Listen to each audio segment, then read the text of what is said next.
Así, estuve mirando en la visión, ¿no?, hasta que fueron puestos tronos, y se sentó un anciano de días, cuyo vestido era blanco como la nieve, y el pelo de su cabeza como lana limpia. Su trono llama de fuego, y las ruedas del mismo fuego ardiente. Un río de fuego procedía y salía delante de él. Millares de millares le servían, y millones de millones asistían delante de él. El juez se sentó y los libros fueron abiertos.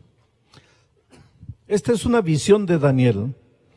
Ahora yo les pregunto, sin querer forzar mucho el texto bíblico, ¿de quién piensan que ustedes que está hablando el texto? ¿Quién es ese anciano de días, cuyo vestido era blanco como la nieve y el pelo de su cabeza como lana limpia, que estaba sentado en un trono? Su trono era como llama de fuego. Todo esto es una visión y una descripción humana.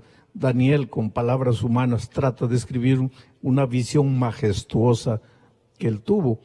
Pero ¿quién piensan ustedes que es ese anciano de días? Ahora, la misma Biblia se interpreta sola, porque dice, un río de fuego procedía y salía delante de él, del anciano de días y del trono. Millares de millares le servían. ¿Quiénes piensan ustedes que son esos millares de millares? Los ángeles. Millones de millones asistían delante de él. Y ahora, miren, él mismo dice quién es ese anciano de días. El juez se sentó. Evidentemente está hablando aquí de Dios. Dios es el juez. El juez se sentó, los libros fueron abiertos. Naturalmente esta es una visión, y vuelvo a repetir, Daniel trata de describir en palabras humanas, usando figuras humanas, cómo era la visión que tuvo. Pero la esencia del mensaje es la siguiente: va a haber un juicio. Va a haber un juicio. A mí me impresiona que uno de los escritores bíblicos que más menciona el juicio es Pablo. Y ustedes saben que Pablo es el defensor de la gracia de Cristo. Ahora, como un hombre, un exponente de la gracia de Cristo, como es Pablo, es también uno de los que más habla del juicio. ¿Sabes por qué? Porque gracia no está reñida con juicio, porque el juicio es parte de la gracia. ¿Para qué sirve un juicio? No para asustar. Por favor, no te asustes con el hecho de saber que va a haber un juicio. No te asustes. ¿Por qué? Te voy a hacer una ilustración. Vamos a decir que tú tienes una casa, me la prestas, te vas de viaje 2 años, y en esos 2 años yo me apodero de la casa que me prestaste. Aprovecho que estás viajando, falsifico unos papeles, y cuando llegas tú, yo te digo, mira, la casa era tuya, ahora es mía. Pero ¿cómo si yo te la presté? No, aquí están los papeles, la casa es mía. Y vamos a un juicio, para que el juez determine quién tiene razón. Dime tú, ¿quién es que debería tener miedo de ese juicio? ¿Tú, que eres el dueño? ¿O yo, que soy el usurpador? ¿Quién es el que tiene que temblar delante del juicio? Los culpables. El culpable tiene que tener miedo al juicio. Ahora, miren lo que Pablo dijo, ya lo repetí durante la semana. Todos pecamos y estamos destituidos de la gloria de Dios. Todos. No hay justo ni siquiera uno. Desde la cabeza hasta los pies, todo es llaga podrida entre nosotros. Isaías 53 dice, cada uno de nosotros se desvió por su propio camino como oveja rebelde. Cada uno quiso vivir como quiso, hizo lo que le dio la gana. Somos culpables. Estamos destituidos de la gloria de Dios. y la paga del pecado es la muerte. Estamos condenados. Pero ahora viene Jesucristo y dice así, sí, es verdad, Él pecó y merece morir, pero yo no pequé, yo fui a la tierra como ser humano y no pequé, y yo merezco vivir, pero voy a morir para que con mi muerte Él pueda pagar su deuda, de tal manera que Él se salve.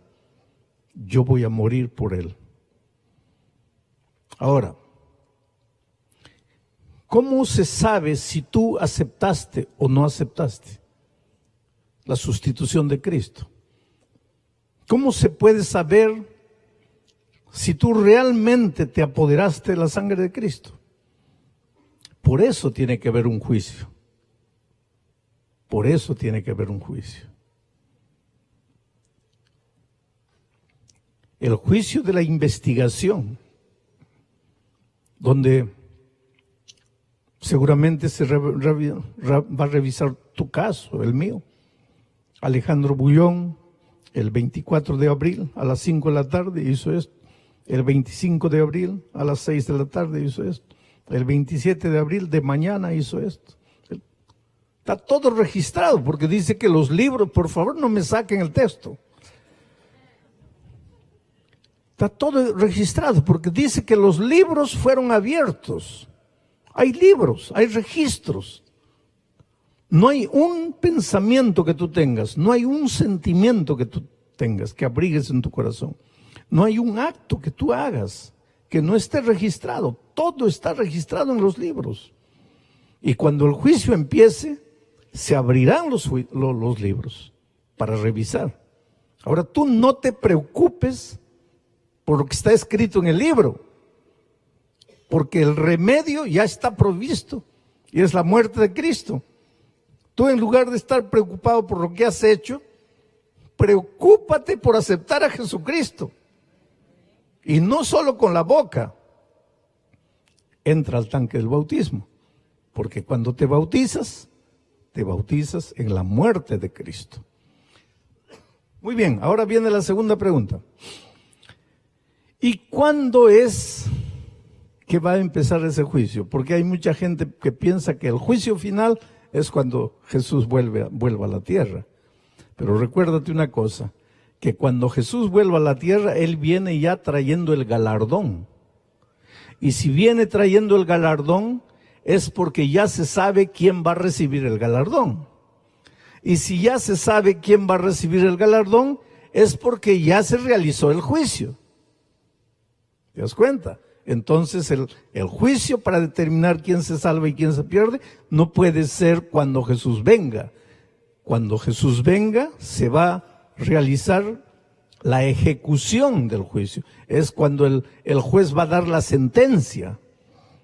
Pero el juicio de investigación, porque todo juicio tiene un proceso de investigación. El juez pregunta a ver cómo fue, qué estabas haciendo, porque aquí hay un testigo que dice que te vio. Y es verdad, ¿dónde estabas a esa hora? Ese juicio de investigación tiene que ser realizado antes de la condena, de la sentencia. Otra gente, con toda sinceridad, piensan que el juicio sucede cuando el hombre muere. Murió el hombre y el juicio va a suceder ahí, pero la Biblia es contundente al decir que cuando el hombre muere, ya no hay nada. Por eso dice Salomón, todo lo que viniere a tu mano para hacer, hazlo según tus fuerzas, porque al sepulcro a donde vas, ya no hay ciencia, ni trabajo, ni sentimiento, ni pensamiento, ni nada. Moriste, se acabó todo. Entonces no puede haber juicio. El juicio tiene que ser ahora. ¿Pero cuándo? ¿Dónde? ¿A qué hora? Entonces vamos al segundo texto ahora. Daniel 8:14, para tratar de descubrir cuándo empieza el juicio. Esa es una profecía que la humanidad no conoce, pero está en la Biblia. No está escondido, no está oculto, está en la Biblia. Solo que la mayoría de los estudiantes de la Biblia no conoce el versículo. Si lo ha leído ni ha pensado. Pero ahí dice así, y él dijo, hasta 2300 tardes y mañanas, luego el santuario será purificado. Vamos a tratar de entender. Hasta 2300 tardes y mañanas. Una tarde y una mañana es un día. O sea, la profecía dice así, hasta 2300 días, luego el santuario será purificado. ¿Qué tiene que ver este versículo con el juicio? Esto es interesante. Porque antes de anoche estudiamos lo que sucedía cuando el santuario de Israel era purificado. Antes de anoche estudiamos que una vez por año, bueno, vamos a hacer un repaso. Todos los días el pecador israelita llevaba un corderito, transfería sus pecados al cordero, entonces sacrificaba el cordero, su sangre se derramaba, ahora venía el sacerdote, tomaba la sangre del cordero contaminada y la colocaba en el lugar santísimo. Todos los días. Pero una vez por año, el santuario tenía que ser purificado. Y ahí el sacerdote entraba al lugar santísimo y recogía simbólicamente todos los pecados y los colocaba encima del macho cabrío vivo que representaba a Satanás para que fuera enviado al desierto a morir. No que el macho cabrío representando a Satanás moría por el hombre, no, él moría por él mismo, porque finalmente el enemigo es el causante de todos los pecados y él va a pagar por todo lo que hizo desde que se reveló en el cielo, y todo lo que te hizo hacer a ti, te hizo sufrir, te hizo pecar, te destruyó, pues él la va a pagar finalmente, él va a cargar con todo lo que hizo, las consecuencias de lo que hizo. Bueno, así el santuario era purificado. Pero cuando Daniel escribió esto, él dice así, hasta 2300 días y el santuario será purificado. ¿Cuándo empieza esta fecha? 2300 días. En primer lugar, quiero decirte una cosa, porque aquí hay mucha gente nueva que todavía no conoce mucho Biblia. Yo no voy a explicar en detalle esta profecía, pero voy a dar líneas generales para que ustedes entiendan. Para que ustedes entiendan eso, hay que entender qué cosa es en profecía un día. Dice, hasta 2300 días, tardes y mañana, un día, luego el santuario será purificado. ¿Qué significa un día en profecía? Vamos al siguiente texto, Ezequiel. Miren lo que dice. Cumplidos estos, te acostarás sobre tu lado derecho segunda vez y llevarás la maldad de la casa de Judá 40 días. Día por año te lo he dado. O sea, en profecía, cuando tú estudias profecía, cada vez que encuentras la palabra día en profecía, significa 1000 años literales. 1000 años literales. Y la profecía de Daniel 8:14 decía así: cuentas 2300 años literales y cuando termine esa fecha va a empezar la purificación del santuario. Muy bien. Pero ¿cuándo termina esa profecía? Para saber cuándo termina esa profecía, hay que saber cuándo empieza la profecía. Y ahora vamos a Daniel para el otro versículo, para ver cuándo empieza esa profecía.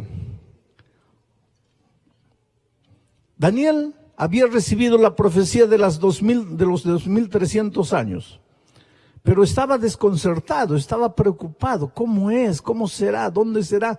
Es una historia larga, yo la estoy acortando, pero viene el ángel y le explica, y le dice así: sabe pues Daniel, y entiende, que desde la salida de la orden para restaurar y edificar a Jerusalén, hasta el Mesías príncipe, habrá 7 semanas y 72 semanas.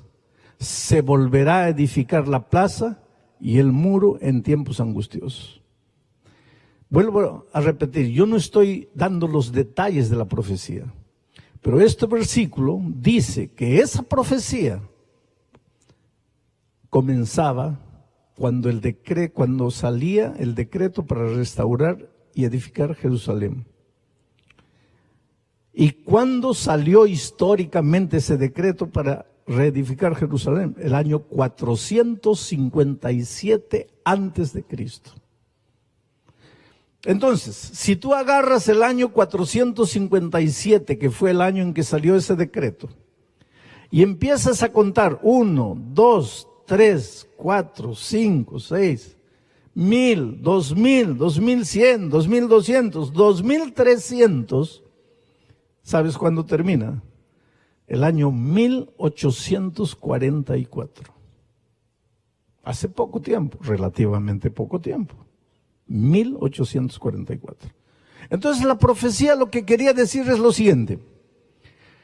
En 1844 el santuario será purificado. ¿Pero qué santuario si ya no hay santuario? En 1844 ya no había santuario, Israel ya había terminado, ya no existía Israel. Ya no existía el santuario que ellos llevaban para todo lado. Entonces, ¿qué santuario sería purificado? Hemos visto esta semana que la epístola a los hebreos habla de un santuario allá en el cielo. Quiere decir que en el año 1844, exactamente el 22 de octubre de 1844, el santuario celestial empezaría a ser purificado. Pero en Israel, la purificación del santuario era el día del juicio. Por lo tanto, el 22 de octubre de 1844, allá en el cielo, empezó la purificación del santuario celestial, empezó el día del juicio. Los libros fueron abiertos, el juez se sentó y comenzó el juicio. Hoy estamos viviendo en los días del juicio. No sabemos cuándo ni a qué hora, pero cada uno de nosotros puede ser juzgado. Estamos viviendo en los días del juicio. Ahora tú puedes salir esta noche así medio asustado. Ay, Dios mío, y si yo ya fui juzgado, ¿y cómo será? Estoy perdido, estoy salvo. No. El evangelio es buena nueva, buena noticia. El evangelio no es condenación. El evangelio no es para que salgas asustado. La maravilla es la siguiente. Mira lo que Jesucristo dice en 1 de Juan 2:1. ¿Dónde está? Hijitos míos, estas cosas os escribo para que no pequéis. Y si alguno hubiere pecado, no se preocupe, porque tenemos un abogado para con el Padre, y ese abogado es Jesucristo el justo. ¿Y qué más es ese Jesucristo el justo? Él es la propiciación por nuestros pecados. Y no solamente por los nuestros, sino también por las de todo el mundo. ¿Hay juicio? Sí. ¿Ese juicio es para investigar la vida de cada ser humano? Sí. ¿En ese juicio muchos serán condenados a la muerte? Sí. ¿Eso debe generar miedo en tu corazón? No. ¿Por qué? Porque tú tienes el mejor abogado del mundo, Cristo Jesús. El mejor abogado del mundo, Cristo Jesús. ¿Y por qué el mejor abogado?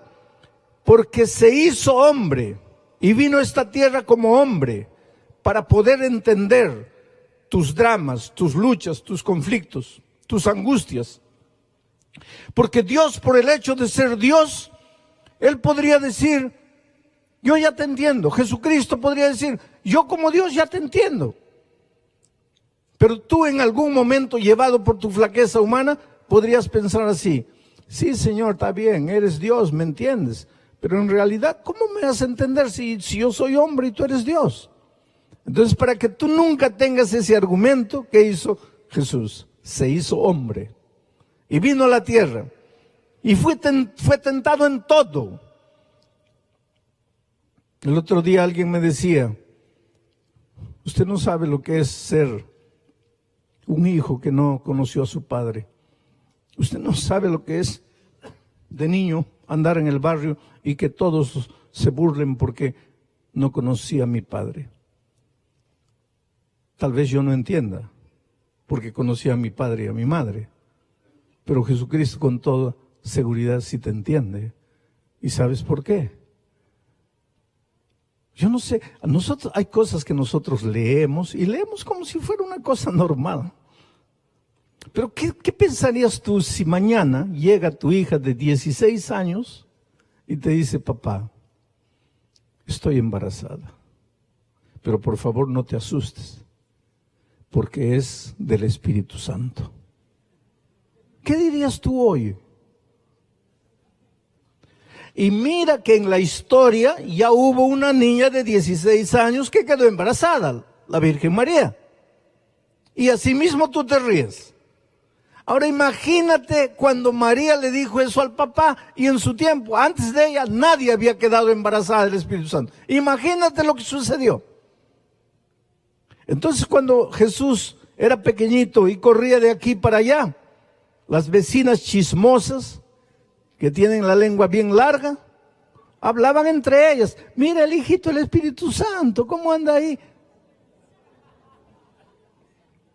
Entonces no me digas que Jesús no te comprende, querido. Jesús te comprende todo. Eres inmigrante, no tienes documentos, pues Jesús te comprende. No se fue a Egipto huyendo de Herodes. ¿No vivió en una cueva ahí sin documentos? ¿No tienes casa? Pues Jesucristo dijo, las zorras tienen cueva, los pajaritos nido, pero el Hijo del Hombre no tiene dónde recostar la cabeza. ¿Cómo vas a decir que Dios no te entiende? ¿Tienes hambre? Jesús pasó hambre. ¿Ya te escupieron? Creo que nunca. A Él le escupieron. ¿Ya te azotaron? Creo que nunca. A Él lo azotaron. ¿Ya te dejaron semidesnudo? ¿Te clavaron una corona de espinos? No. A Él sí. ¿Cómo puedes decir que no te entiende? Entonces, cuando los vientos de la tentación llegan a tu vida y tú no sabes qué hacer. El otro día yo encontré una señora que me dice, pastor, para mí no hay perdón, yo he cometido el pecado contra el Espíritu Santo. ¿Por qué?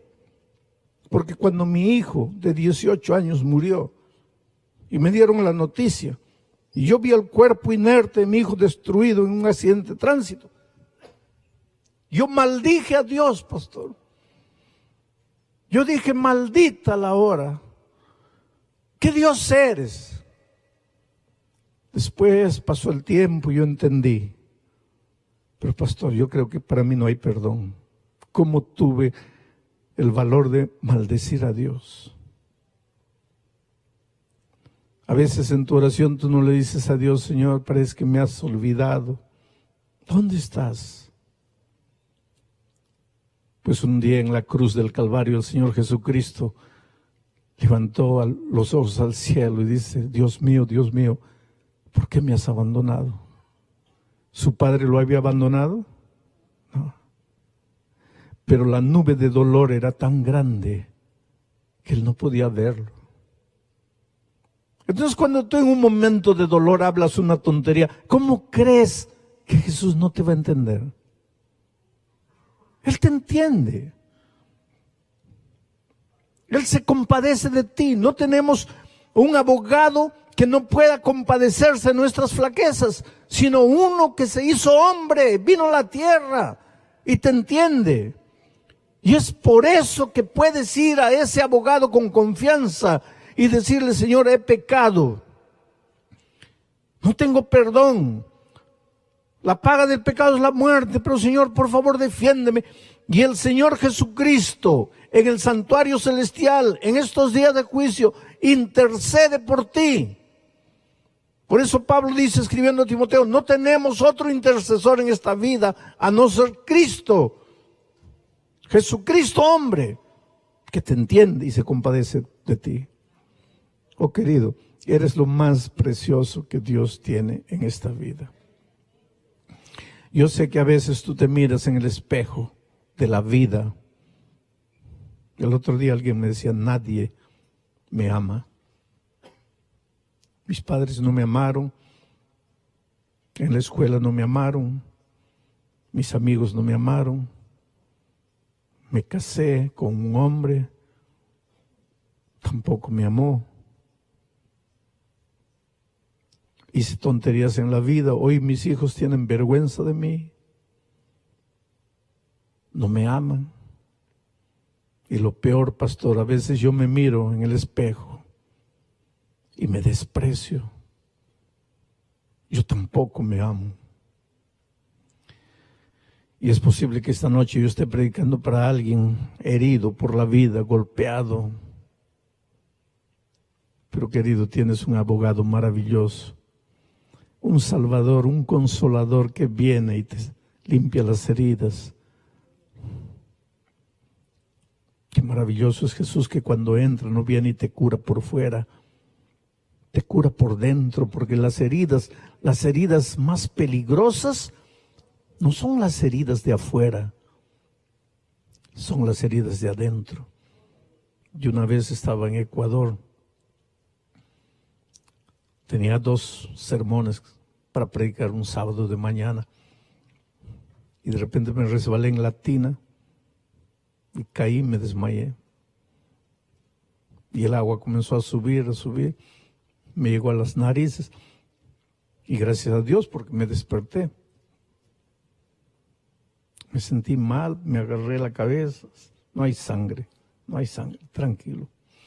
Me vestí, no me sentía bien, pero me vestí. Bajé para encontrarme con el pastor que ya me iba a llevar a la iglesia. Cuando estoy saliendo del elevador me desmayo de nuevo. El pastor me recoge. ¿Qué le pasa? No, me caí, pero no tengo nada, gracias a Dios estoy bien. Vamos al hospital. No, vamos a predicar, la iglesia está esperando. Fuimos para la iglesia. Estoy saliendo del carro, me vuelvo a desmayar. Y ahí ya me llevaron al hospital. Y el médico me dice, pastor, si usted se demoraba 10 minutos más, nadie lo salvaba. Pero no tengo nada. Y ahí el médico me dijo, no tiene nada por fuera. Generalmente no se preocupe por las heridas que se ven, me dijo él. Preocúpese por las heridas que no se ven, porque usted tenía una hemorragia interna que iba creciendo. 10 minutos más nadie lo salva. Y he aprendido eso en la vida, ¿sabes? A veces yo vengo a reuniones como estas y te veo sentado ahí, aparentemente estás bien, pero estás herido por dentro, estás sangrando por dentro, porque hay cosas que nadie sabe. Te sientes mal, no puedes dormir en las noches, tienes miedo del futuro. Estaré predicando esta noche para alguien que hoy cumple años y nadie se acordó de decirle felicitaciones, porque toda tu familia está lejos. Estaré predicando a alguien que recibió la noticia que su madre, su padre, un hermano en su país está grave y quisieras ir, no tienes dinero. Estaré predicando para alguien que esta semana perdió el empleo. Estaré predicando para alguien que está con sospechas de cáncer. Y vienes aquí y todos te ven la cara. No hay nada, no estás sangrando, pero por dentro estás muriendo. Y lo peor, a veces estás muriendo de culpa. La culpa es como un martillo que te golpea. Quieres librarte y no puedes.